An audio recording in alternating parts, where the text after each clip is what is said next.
verde. Já já eu explico sobre. Mas antes, um pouquinho do meu background. Bom, eu sou o João Manuel, mas vocês podem me chamar por JM, senão eu nem atendo. Eu sou muito palestrinha, qualquer assunto aleatório que tiver, eu vou falar sobre horas. Atualmente eu sou programador e eu tenho um passado no ensino médio ali e um hobby que eu desenvolvi que é gostar um pouquinho de eletrônica e desenvolver alguns projetos na área.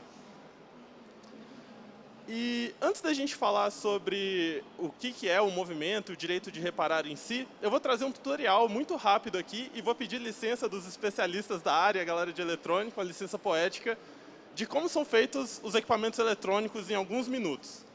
Então, vai ser importante para falar mais para frente sobre o movimento.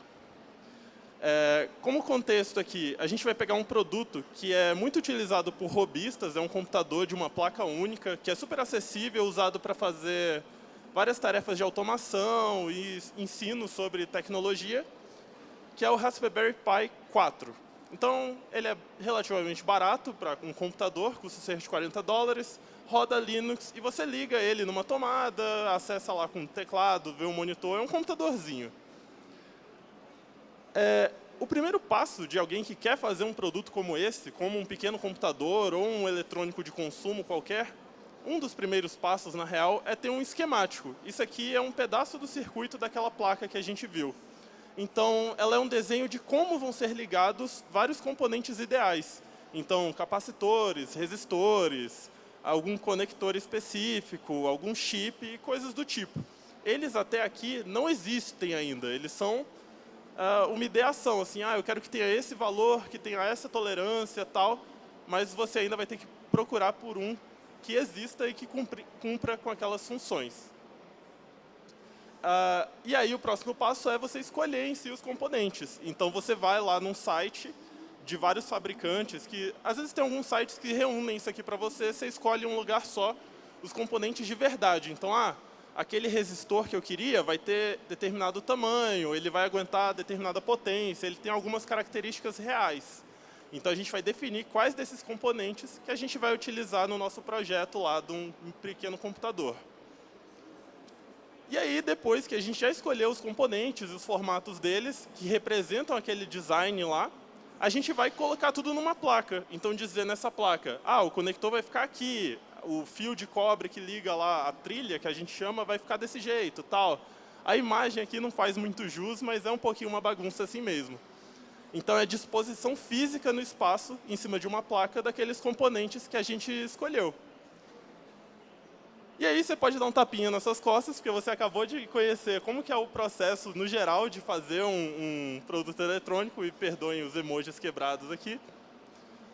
E, lógico, tem muito mais coisa envolvida, inclusive tem os próximos passos, que é você montar, você levar aquilo lá numa fábrica ou em algum lugar, normalmente feito fora do país, você depois distribuir, ou seja, você vai ter que mandar aquilo para as lojas, para o consumidor final, você realizar a venda. E o que a gente está interessado aqui nesse papo, que é sobre o direito de reparar, a questão da manutenção, que inevitavelmente componentes têm uma vida útil, eles têm bateria, podem acontecer acidentes, ele pode estar exposto a condições muito difíceis de operação. Então, eventualmente, você pode precisar trocar alguma coisa ou fazer a manutenção dele. Então, a gente vai focar aqui na parte de manutenção. A apresentação quebrou, faz parte. Então, beleza, eu quero fazer a manutenção daquele equipamento, é só diagnosticar, comprar e trocar os componentes que deram problema, ou que eu consegui ver que não estavam funcionando como deveriam, né? Só que a gente vai entrar no movimento do direito de reparar, porque existe uma certa barreira que alguns fabricantes colocam em cima daquilo que a gente pode fazer e como a gente pode fazer com o que nós compramos. Ou seja, se você comprou aquele computador, em tese era para você ter a capacidade de arrumar e fazer a sua manutenção, ou de pagar alguém que você queira para fazer, que não necessariamente é o fabricante daquele dispositivo. Então, vou trazer aqui um trechinho do que está na página brasileira desse movimento, que é a direitodereparar.com.br, e ela diz o seguinte: reparar seu equipamento eletrônico é um direito de todos. O direito de reparar é uma iniciativa para acelerar a aprovação do projeto de lei 6151 de 2019, que dará direito para todos nós com acesso a esquemas elétricos, manuais de serviço e peças de reposição. Então, a versão tupiniquim aqui do movimento já estabeleceu o objetivo claro, assim, não tem subjetividade, não tem ideais, valores futuros, não. É um projeto de lei que daria para a gente o acesso àquelas ferramentas que eu falei, que a gente viu. Os esquemáticos, para a gente saber mais ou menos o que nosso componente, o que nosso produto faz. A visão da placa, para a gente saber onde está cada uma daquelas coisas, e qual o tamanho delas e o que é. E poder comprar no mesmo fabricante que o nosso fabricante geral, a montadora daquele componente fez, comprou. Ou seja, é algo bem simples, bem batido. Lógico, aqui está adaptado e tem mais informações lá no site que eu recomendo correr atrás. E eu estou falando aqui sobre algo que é um pouco mais próximo da gente, que são os eletrônicos de consumo, que quem tem aqui um MacBook, um notebook, um celular, qualquer coisa, consegue entender, já teve o problema de algo quebrar e você ter que voltar na autorizada ou ter termos abusivos do fabricante, mas a abrangência desse movimento ela é gigantesca. Inclusive, ela entra muito na agricultura, porque hoje os equipamentos de agricultura são altamente conectados e, dependendo da tecnologia, muito de ponta, e eles, obviamente, também precisam de manutenção, vem com a complexidade. A área da medicina, que reflete diretamente no custo dos serviços que nós e o governo têm que pagar, no caso deles precisarem reparar algo e não terem acesso. O automobilismo, que é uma das vertentes onde o movimento é mais forte, ou seja, a gente está muito acostumado a reparar nossos próprios carros ou levar num técnico que ele é independente. E isso aqui é o mais fácil da gente visualizar onde que esse movimento já meio que funciona e dá certo. Mas com a vinda de carros mais modernos e computadores de bordo que estão altamente conectados com o sistema de ignição e coisas do tipo, acaba que a gente pode acabar perdendo esse direito se a gente não prestar atenção no que estiver acontecendo. E por isso que hoje existe esse ativismo nesse ramo. E também a área de defesa. O governo norte-americano e as forças armadas norte-americanas, elas têm muito interesse em ter o acesso, porque às vezes nem eles conseguem acesso a reparos de equipamentos militares ou tecnologias e armamentos de outros fabricantes. E para a soberania de um Estado-nação, isso aqui é interessante para eles também. E aí é curioso você ter esse grupo aqui de pessoas lutando pela mesma coisa. E para adiantar um pouco, trazer mais alguns pontos, eu separei alguns tópicos que são muito comuns e eu tentei rebater eles aqui e colocar algumas fontes sobre, para ficar um pouco mais rápido aqui. Então, se você ia discutir sobre isso, pensar, eu vou adiantar alguns desses tópicos. Então, tem uma afirmação número 1 aqui que eu trouxe, que eu acho muito interessante, que é: permitir que qualquer pessoa realize reparos é perigoso e pode comprometer a segurança dos envolvidos, ou seja, da pessoa, enquanto ela faz o reparo e depois do ambiente onde ela está e coisas do tipo. É muito alegado que a Apple não deixa você reparar a bateria do seu iPhone porque ela está colada lá e você pode se machucar. Só que a resposta é que não tem nenhuma evidência, estudos que realmente não sejam enviesados, que sugerem que os reparos independentes sejam mais perigosos que os feitos pelo fabricante. Inclusive, lá no ramo do automobilismo, você pode chegar em casa, comprar pastilha de freio para o seu carro, trocar elas, e a gente não escuta incidentes acontecendo porque você tem essa capacidade. Lógico, se você não se sente seguro, você vai em alguém independente, não necessariamente no fabricante do seu veículo, e também pode fazer o mesmo serviço. E são toneladas de aço que você acelera a altíssimas velocidades e a gente não escuta esses incidentes. E o FCC, em 2019, podem me pedir a fonte depois, ele fez um estudo dizendo que no ramo da saúde, os reparos feitos por agentes independentes tendiam a ser de melhor qualidade do que aqueles fornecidos pelo fabricante. Então, isso aqui não se sustenta muito, não. A segunda afirmação diz que os fabricantes são mais eficientes em realizar os reparos, só que a questão é, o fabricante ele aprende sobre o método de fabricação. E realizar reparos é uma ciência completamente diferente. Você tem que imaginar meio que ao contrário o processo de criação. Então, não necessariamente o fabricante ele desenvolve as boas ferramentas, ele poderia, mas ele não desenvolve necessariamente as ferramentas para fazer o diagnóstico e reparar, enquanto existe a indústria inteira de reparo, que a única função dela é procurar e reparar as coisas que eventualmente quebram. A terceira afirmação é que pessoas que realizam reparos sem autorização não têm o treinamento necessário. Só que isso acaba sendo utilizado para que os fabricantes deem treinamento para certos agentes e chamem de serviços de reparo autorizado, só que nos termos lá para que você tenha esse treinamento, você fique muito preso. então você não possa realmente realizar os reparos da forma mais eficiente. Você fica nos termos do fabricante. Então, os serviços de reparo autorizado, eles estão sobre regras estritas que apenas permitem trocar aparelhos ou conjunto de componentes, limitando drasticamente. Eu imagino que muitos de vocês já compraram, sei lá, um equipamento que custa R$3.000, você volta num autorizado e eles te cobram R$2.500 para arrumar, e era um pequeno detalhe, um mero componente que eles não conseguem só trocar. Então, tem aqui um viés do motivo. E tem uma afirmação dos fabricantes também, quando eles viram o movimento e esse lobby crescendo, de que os segredos de negócio eles vão ser revelados se os esquemáticos forem revelados.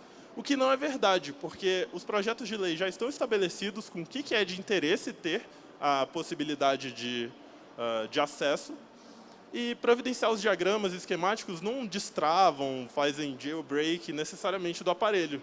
Esses documentos eles podem ser, inclusive, recriados a partir de equipamento funcional. Só que esse processo de engenharia reversa ele é muito caro e trabalhoso. Então, um esquemático ele não inclui também software, nem firmware, e informações proprietárias no geral.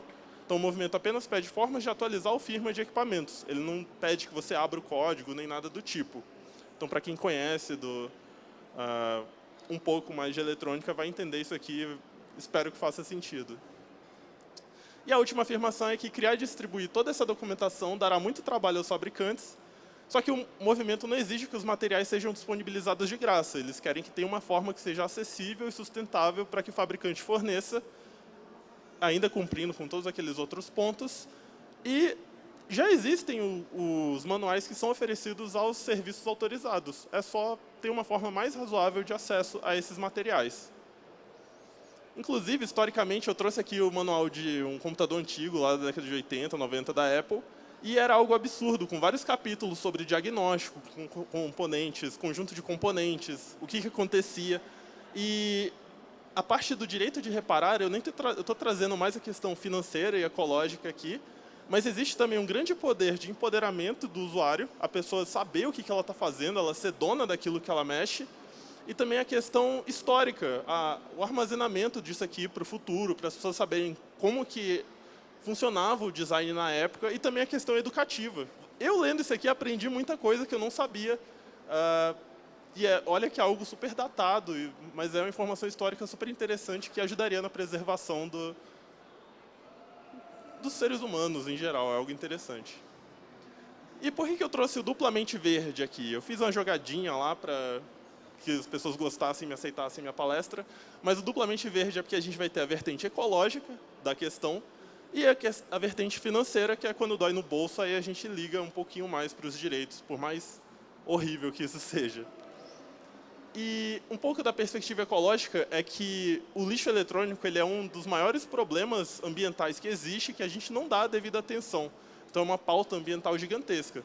E a gente reparando nossos produtos, a gente evita a contaminação de mais território e maior contaminação no ambiente de metais pesados. Por exemplo, o chumbo é um material muito proeminente e ele causa vários danos à saúde de seres vivos. A gente evita a mineração de novos recursos, que ela é custosa não só na questão financeira, mas na questão ambiental, de alagar novos ambientes e coisas do tipo. E lá naquela questão dos 5 R's, a gente tem que o reusar vem antes do reciclar. Então, é muito mais interessante para o meio ambiente a gente reparar um equipamento e dar uma nova vida a ele com um custo pequeno e não tendo que fazer muita coisa em cima, do que a gente destruir, triturar, fundir e gerar um novo material a partir dali. Então, um pouco de greenwashing que as companhias fazem, já 90% do nosso equipamento é reciclado. Se ele pudesse ser reparado, seria melhor ainda, e revendido e mantido em circulação. E um pouquinho da perspectiva financeira é que existe um incentivo lógico para o fabricante dificultar os reparos em prol de vender mais produtos novos. Ele não quer que você simplesmente faça um serviço mais barato e perca uma margem em cima de você. E o sistema com apenas determinados técnicos autorizados encarece os serviços, porque você vai ter que começar a viajar para ter acesso, a oferta vai ser menor, enquanto a demanda vai ser sempre a mesma por reparos. E as pessoas envolvidas com reparos, elas formam uma indústria. Então, você ter um setor de reparos no país é interessante. Ela tem potencial para movimentar muito mais capital se essa barreira de entrada que é artificial, criada pelos fabricantes, for diminuída. Então, se o fabricante não puder fazer isso artificialmente, inevitavelmente vai existir uma indústria de reparos. E ao invés de trazer uma parede aqui da vergonha e ficar citando vários e vários fabricantes, eu decidi trazer alguns projetos legais que vale a pena incentivar ou pelo menos dar uma olhada, para caso você tenha gostado do movimento e você ache que isso é importante para você, para a sua empresa, para o ambiente, qualquer que seja a justificativa. Ou só por curiosidade, eu recomendaria aí olhar. Então, a Framework é uma startup relativamente nova, que está no mercado de notebooks, e eles são todos modulares. Vários engenheiros da Apple, da Dell e outros fabricantes saíram da empresa, se juntaram e estão montando essa companhia. Então, é super interessante ver que quando você abre o notebook, tem QR codes que deixam você trocar os componentes, ver os esquemáticos, trocar tudo que você desejar, e eu quero um desse um dia. Existe a iFixit, que alguns de vocês talvez já tenham ouvido falar, que ela é um portal de conteúdo sobre reparos, ela dá várias notas para cada equipamento de quão reparável ele é, e olha essa perspectiva. E eles também vendem ferramentas que, inclusive, são muito boas, eu posso atestar. Eles têm aqueles kits de chaves e vários equipamentos que estão centralizados ali para quem trabalha eventualmente ou precisa pontualmente como um hobby também. Então, vale a pena dar uma olhada. E a Fairphone é uma companhia que eu acho que eles são estabelecidos na Europa, que eles fabricam celulares e eles deixam você comprar peças de reposição, também módulos e componentes, e eles buscam ter fábricas éticas. Então, as fábricas são na Ásia, mas eles pagam bons salários e lidam com a questão da saúde do trabalho também, que é uma companhia super interessante de acompanhar. E aqui eu trouxe algumas fontes do movimento e representações, que foi onde eu conheci e eu recomendo dar uma olhada também. Ali é o Louis Rossmann, que ele tem um canal no YouTube. Ele tinha uma loja de reparos, ele ainda roda a loja de reparos dele, mas ele mudou de lugar. E ele é uma grande figura no movimento que foi fazer lobby, vai para o Senado, fala sobre. E recentemente ele criou um grupo chamado Repair Preservation Group, onde ele criou 2 companhias para fazer lobby sobre esse tema. Então é super interessante dar uma olhada. E também tem algumas representações do movimento no Brasil, como a direitodereparar.com.br, que eu confesso que eu não conheço os envolvidos, mas na União Europeia também os direitos de consumidor são sempre uma pauta muito forte e tem uma representação bem grande lá também, que vale conhecer o site e ver alguns outros pontos lá. Bom, e se você curtiu a atividade, você pode me seguir no Twitter e baixar a apresentação, ou me seguir lá no João Manuel Lima no LinkedIn, também vai ter um tópico lá, e @JoãoManuel98 no Twitter, se quiser que eu faça lobby sobre alguma coisa que eu gosto. Então, muito obrigado pela atenção de todos, e se tiverem alguma dúvida... Tem uma dúvida ali?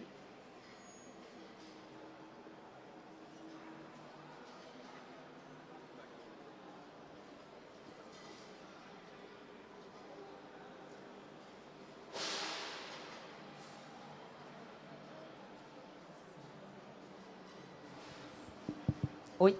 Olá. Sheila, eu sou de Porto Alegre. Ali nos projetos que tu mencionou no final, eu queria perguntar se tu conhece o Café Reparo, o movimento Repair Café. Boa! Tinha uma galera que eu tentei entrar em contato, mas acabou que na apresentação, desculpa, eu esqueci do pessoal. Prazer, tô aqui.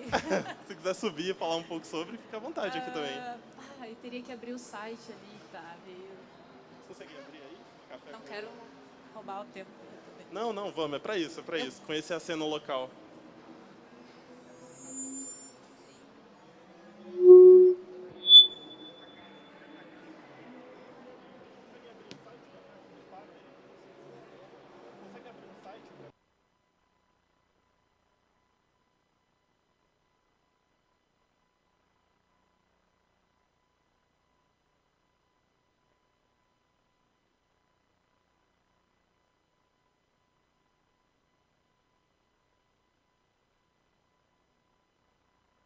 Oi. Aí. É bem rapidinho, gente. Só para complementar um dos projetos que ele falou aqui. Existe um movimento internacional dos Repair Cafés, que são encontros para as pessoas tomarem café e consertarem as suas coisas. Então, entra aquilo tudo, assim, desde roupa, brinquedo, eletrodoméstico. Carro eu nunca vi, mas bici eu já vi. E aí, assim, aqui no Brasil eu sei que existem vários grupos que fazem com esse nome e meio que independente, assim, não estão vinculados a nenhuma organização. Aqui em São Paulo, um tempo atrás, teve um pessoal que conseguiu um fundo da Red Bull, assim, fizeram vários eventos. Eu fiz alguns em Porto Alegre também, assim, de forma bem independente, assim, bem massa. Vou te passar o link depois, e aí se alguém mais quiser para conectar, assim, com a rede nacional. E aí, basicamente, é isso, assim, é um movimento autônomo que as pessoas podem se juntar com esse direito de reparar, trocar ideias, trocar conhecimento. Acontecem coisas muito legais, tipo assim, teve um café que uma senhora trouxe a máquina de fazer pão, que não estava funcionando, era só uma correia que tinha soltado, um negócio super simples, ela ficou super feliz que ela mesma conseguiu reparar. E aí, no evento seguinte, como era um café reparo, ela levou para a gente, sei lá, meia dúzia de pães que ela tinha feito na panificadora que ela tinha consertado. Assim. Então, é um movimento muito potente porque conecta as pessoas assim de uma forma muito bonita. Então, só conheçam o Café Reparo também. É isso.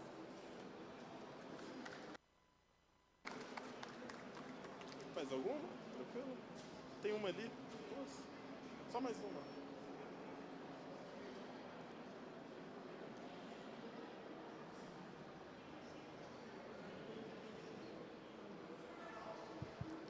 Bem-vindo. Danilo, prazer. Você não acha que obrigar as empresas por força de lei vai acabar fazendo elas mudarem de comercialização para cessão de uso e deixar eles com o controle da mesma forma que eles têm hoje? Super interessante essa pergunta. Inclusive, tem uma vertente do pessoal do Código Aberto das organizações europeias que ao invés de você querer obrigar por lei alguém, você fazer alternativas. E foi o que eu tentei trazer um pouco aqui. A gente botar com o nosso bolso o que para a gente é interessante no equipamento e o que a gente valoriza. Mas não tem como fugir que as empresas são muito grandes e que seria muito difícil mudar esse monopólio apenas com o nosso bolso e esses pequenos incentivos aqui que a gente tem de falar sobre cidadania e direitos do consumidor.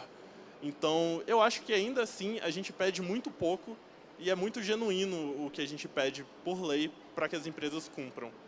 Então, eu diria que existem as duas vertentes e as duas são válidas de se lutar e procurar mais sobre. Muito boa pergunta. Então, muito obrigado aí, pessoal. Valeu.